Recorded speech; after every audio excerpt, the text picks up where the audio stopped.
Hey you guys. I tried recording this earlier today, but it didn't turn out very well. So I thought I'd try a take two here in the dark with this nice warm glow from my Himalayan salt lamp, which actually is giving a nice effect for the story that I am about to tell you as you watch me paint. I didn't love how this painting turned out. The idea that I had in my head for it is not what I was able to put on paper with the watercolor medium. I think I should have used oils, but I guess it actually works because there is a story attached to it, and I think it kind of does look like a storybook illustration. So,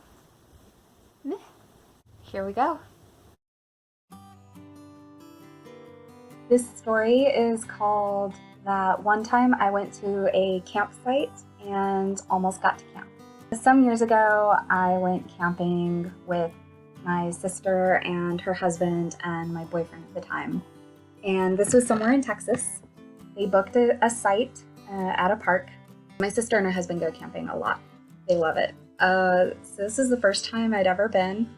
And we went out to a restaurant, we had a bite to eat, and then we got to the campsite with maybe like 3 or 4 hours left of daylight. And so they had a really large tent. We got their tent pitched, we got the smaller one, we got that pitched, and it was like just a small sleeping tent. It was just like a sleeping space. And then we got a fire pit built and we got all that going. They hung up a hammock. So when I say we, what I really mean is I watched.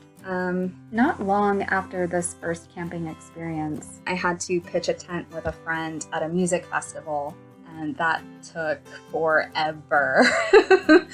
So that one time I almost got to go camping experience didn't help me a whole lot with that.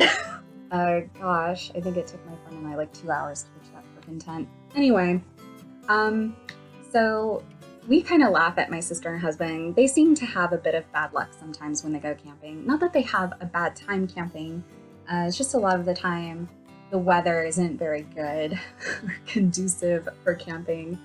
And so this evening was no different. We knew that there was a rainstorm forecasted for the evening. But, you know, we scheduled this trip. They booked the site, like, we're doing it. So once we got everything settled, we were drinking wine, smoking cigars, having a good time, hanging around the fire, telling stories, talking about whatever. And then it started to rain a little bit. And it wasn't real bad at first, but after like a while, we were starting to get wet. So we decided to all like get into the larger tent and hang out because it was still a little early.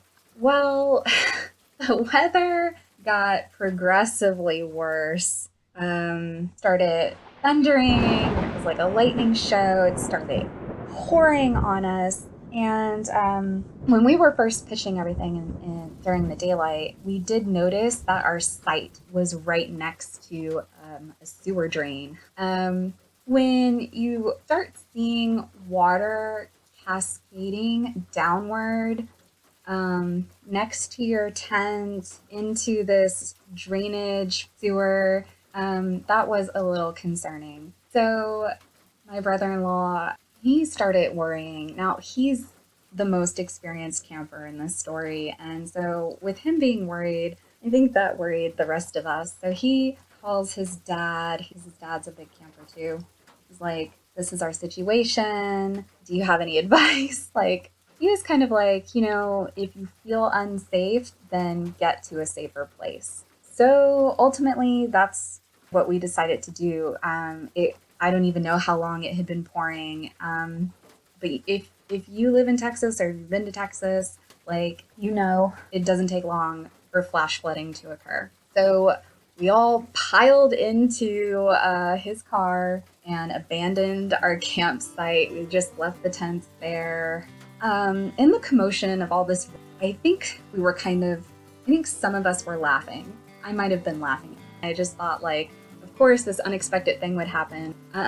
We all piled into the car, and I was thinking that we were just gonna drive up to higher ground and have to sleep in the car. And well, my brother-in-law drives up the hill, and I don't know if they had camped at this park before. They probably have. I mean, he must have, because he took us to these cabins. He pulls up to what looks like a vacant cabin. It didn't have a car next to it. Like, it was the first one that he tried, and the door was unlocked. Nobody was in there, so he called us on in. Yeah, it was like a room. It was the size of a bedroom. It had 2 sets of bunk beds, so there was a bed for each of us, and there's like a little dining table and some chairs. So we just kind of hung out in the dining area for a second, just kind of talking about our situation, and I guess we decided to just kind of stay there. Nobody was occupying it. It was very obvious there was no stuff in there. And we realized later when we went to lock the door for the night that the door didn't lock. So that explains why it probably wasn't rented, because the door lock was broken. Yeah, so we squatted in a cabin during this rainstorm. I think, like, my funniest memory, honestly, because I get a nervous bladder when I'm in stressful or nerve-wracking situations, and so I just felt like I had to pee a whole lot, even though I really didn't. So after like everybody else was going to sleep or trying to sleep, I was like in and out of this little room cabin, using the bathroom, and like there weren't really any bushes nearby, so I was just straight up doing my business right outside the door. Now, there are other cabins around us. They looked dark, but there was like so much lightning, it just illuminated the whole site. Somebody nearby might have been getting a free show. You're welcome.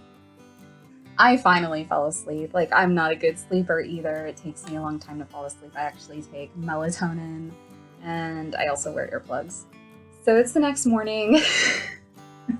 Everybody's kind of waking up. My brother-in-law is, I don't know, he's packing up the car, because we did take some of our belongings with us. We left the tents, but we brought, like, I don't know, backpacks or whatever we had that we could easily tote with us.